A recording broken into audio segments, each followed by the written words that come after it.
padres, diáconos, religiosos, querido povo de Deus, como todos os anos, nós temos a oportunidade maravilhosa nos dada pelo tempo da Quaresma para recomeçar o nosso itinerário com Cristo de procura da identificação da nossa vida com Ele. O tempo da Quaresma, que é este tempo de conversão, tempo de penitência, a partir de 3 práticas de piedades fundamentais: o jejum, que nos ajuda a fortalecer a nossa vontade, mas ao mesmo tempo, pelo jejum, entramos em solidariedade com aqueles que no dia a dia jejuam de maneira forçada. Pela oração, momento de comunhão com Deus, de diálogo e sobretudo de escuta. Ainda neste tempo da Quaresma, somos chamados a vivenciar com gestos concretos a caridade, a solidariedade.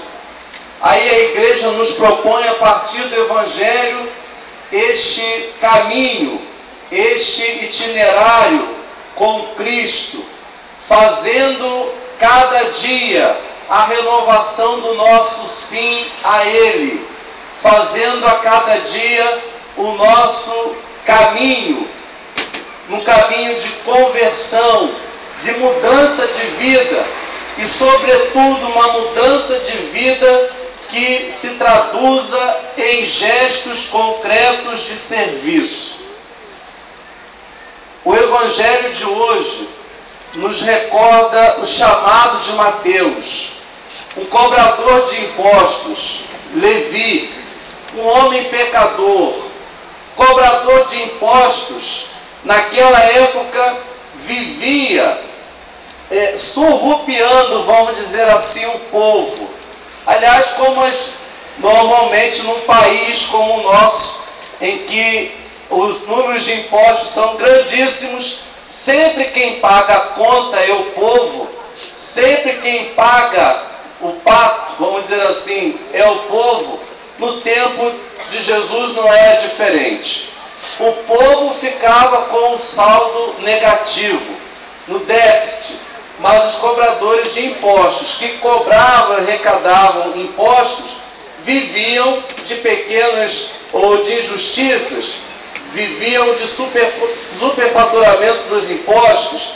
Segundo se diz, cobrava-se imposto do povo. Se o imposto teria que pagar a Roma era R$25, cobrava 50, embolsava 25, e 25 ia para o Império Romano. Eram conhecidamente pecadores públicos. Porém, interessante, quando Jesus chama Levi, imediatamente ele deixa tudo, a coragem de deixar uma vida injusta, uma vida mergulhada no pecado, para seguir Jesus Cristo. Ele tem a coragem de se converter, de refazer o caminho. Nós também, neste tempo da Quaresma, somos convidados pelo Cristo, chamados por Ele para o seguimento, e é necessário também a coragem de refazer o caminho, a coragem de recomeçar, a coragem de deixar para trás as quinquilharias que atrapalham a nossa vida e ofuscam o testemunho de Jesus Cristo. Nós precisamos, como Levi, inclusive o Evangelho não diz que Levi, ele questiona, simplesmente ele levanta-se e põe a seguir, para indicar para todos nós que Levi, Mateus, ao ouvir o chamado do Senhor, reconheceu nele o Filho de Deus e não colocou resistência, o Evangelho nos fala exatamente sobre isso. Mateus, ao ouvir o chamado, ele levantou e seguiu. Nós também, ao sermos chamados todos os dias por Cristo para a missão, que não coloquemos resistências, empecilhos, desculpas. Isso é até muito comum e talvez muito fácil, ou até muito cômodo. Por isso mesmo que a igreja nos chama, a partir do Evangelho, à conversão. Não colocar condições para evangelizar, porque senão todos nós teremos a tentação de evangelizar somente a partir do nosso computador, da nossa internet, do nosso Facebook, do nosso WhatsApp, dentro de uma sala com ar-condicionado, que é muito bom, com uma aguinha fresca. Mas é mais do que isso que Jesus quer. Ele quer que o nosso sim seja pronto, sem condições, seja um sim livre, despojado, para assumir a vida dele e, sobretudo, ir ao encontro daqueles que mais necessitam. Foi assim, aliás, a campanha da fraternidade que celebramos durante a Quaresma é exatamente esta oportunidade de fazer com que o nosso sim ao chamado de Jesus Cristo se traduza em práticas concretas de serviço. A campanha da fraternidade deste ano, um dos seus objetivos é retomar o Concílio Vaticano II, sobretudo um documento que é a Constituição Gaudium et Spes, e que tem a seguinte questão logo no princípio: as alegrias e as esperanças, as tristezas e as angústias dos homens de hoje, sobretudo dos pobres e de todos aqueles que sofrem, são também as alegrias e as esperanças, as tristezas e as angústias dos discípulos de Cristo. É a partir deste documento da Igreja, evidentemente, à luz do Evangelho, que a campanha da fraternidade quer propor mais uma vez para nós como um caminho de conversão, de gestos concretos da nossa conversão a Jesus Cristo e o seu Evangelho, exatamente o serviço generoso a todas as pessoas e, sobretudo, àqueles que mais sofrem. O Papa Francisco, na sua carta que enviou pela quarta-feira de cinzas, para a abertura da campanha da fraternidade, lembrou muito bem que nós não podemos ser indiferentes às diversas situações sociais, onde a realidade afeta a pessoa humana, deve afetar a cada um de nós e afeta também a Igreja. Por isso dizia o Papa que a preocupação com as realidades sociais não pode ser uma tarefa única e exclusiva das instituições governamentais. São também deles, mas em primeiro lugar são tarefas nossas. Somos nós, povo de Deus, conscientes da nossa fé e da missão, que devemos de fato arregaçar as mangas para construir a sociedade nova, pacífica, solidária que queremos, a partir do nosso engajamento nas pastorais, nos grupos de serviços, movimentos e tantas outras iniciativas que a nossa Igreja, sobretudo, propõe e interfere de maneira positiva na construção de uma sociedade justa. São todas as realidades que clamam pela resposta de cada um de nós, pela nossa esperança viva e pelo nosso testemunho convincente do Evangelho.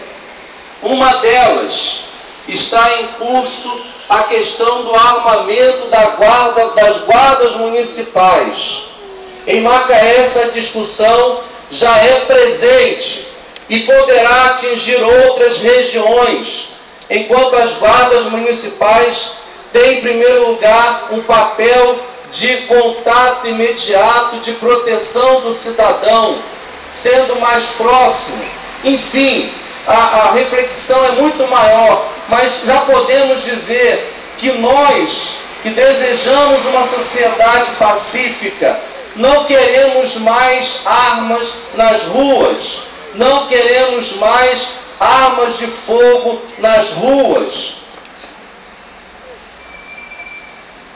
Ainda, o Papa Francisco, logo após a sua eleição como bispo de Roma e chefe da Igreja Universal, lembrava que nós temos que, como igreja, sair das nossas paredes, dos nossos templos e permitir nos sujarmos de lama, permitir ir ao encontro do outro, sentir o cheiro do outro.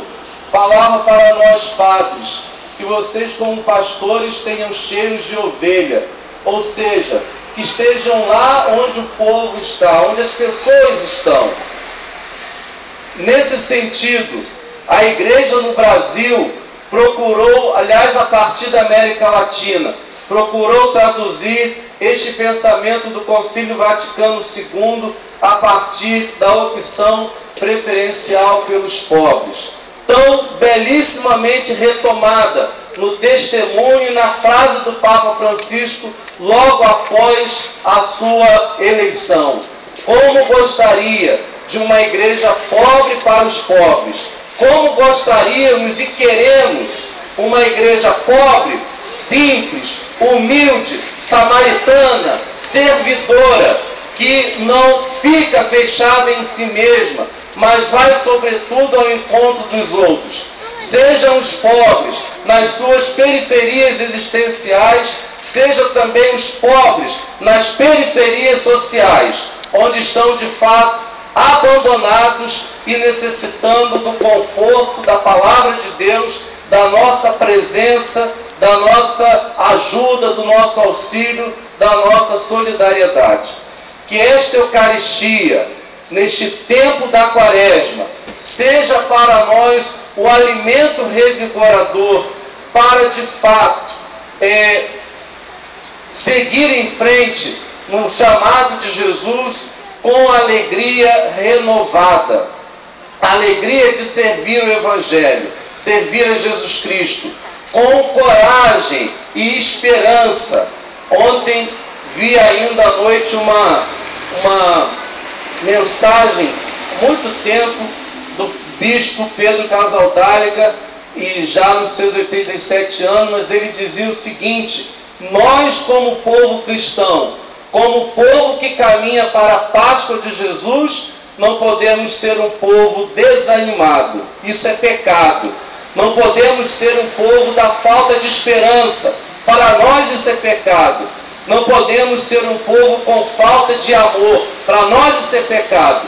Temos que ser o povo da Páscoa de Jesus, povo da esperança, povo da vida nova. E o alimento da Eucaristia é exatamente este que nos encoraja para darmos a vida no dia a dia por todos aqueles que necessitam do serviço da igreja através das nossas mãos, dos nossos trabalhos, do nosso testemunho.